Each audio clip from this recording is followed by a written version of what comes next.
मैं पूरी बेतकल्लुफी के साथ आज अपनी शादी का वाकया सुनाता हूं। शायद कुछ नौजवानों के अंदर गैरत जाग जाए। मेरा रिश्ता जिस खानदान में तय होने लगा, आला दर्जे का दीनदार खानदान, यूपी के तबलीगी जमात के अमीर की बेटी हजरत शाह अब्दुल कादिर रायपुरी रहमतुल्लाह अलैह के खास तरबियत याफ्ता की बेटी। उसके बावजूद मैंने खत लिखा उस लड़की के नाम जिसके साथ मेरी शादी होने वाली थी, और अपनी बड़ी बहन को वो खत लिख कर दिया और कहा कि आप इसको पढ़ लीजिए और उन साहबजादी तक इसको पहुंचा दीजिए। मैंने उस खत में सलाम मसनून के बाद ये लिखा कि मेरी 3 शादियां हो चुकी हैं, अगर चौथी बीवी बनने के लिए आप तैयार हों तो मैं इस रिश्ते को मंजूर करूंगा और आप के वालिदैन भी उसी सूरत में इस रिश्ते को मंजूर करें। मेरी 3 शादियां हो चुकी हैं। आप सब भी हवनक बने बैठे। 3 शादियां? ये हजरत इतने रंगीन थे। नौजवानी में ये जोश, ये हौसला, यहां एक से ही टेढ़े हुए जा रहे हैं। घबराओ मत, मैं अब अगला जुमला बताता हूं।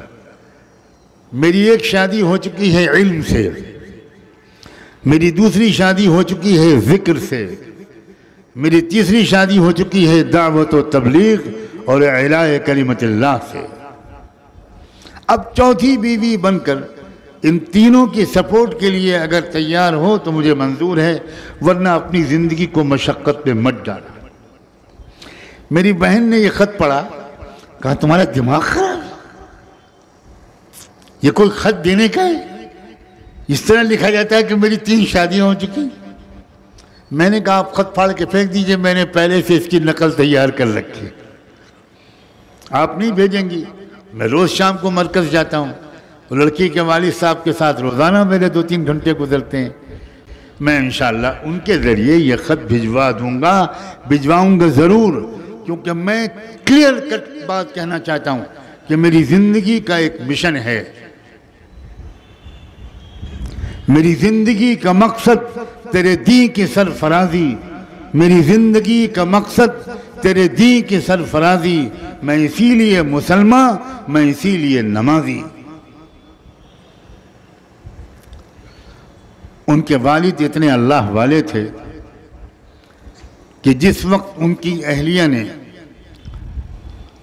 वो खत उनके हाथ में दिया और उनके वालिद ने वो खत पढ़ा तो सजदे शुक्र में गिर गए। बहुत रोने वाले इंसान थे, बहुत रोने वाले इंसान। मुझे बताया गया कि 10-12 मिनट तक सजदे में पड़े रोते रहे, शुक्र अदा किया और बिला तकल्लुफ अपनी बेटी को मेरा वो खत पकड़ा दिया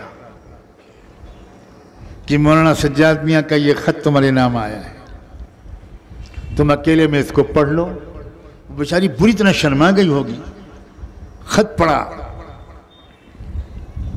तो मैं क्या बताऊं, मैं कैसे अल्लाह का शुक्र अदा करूं। उसने नीचे उस खत में अपने कलम से एक लाइन लिखा कि मैं हर महीने में 3 रोज़े इस पर शुक्र की नीयत से मरते दम तक अदा रखूं इस नेमत पर। मैं कब से इस तरह की दुआएं चुपके चुपके मांग रही थी।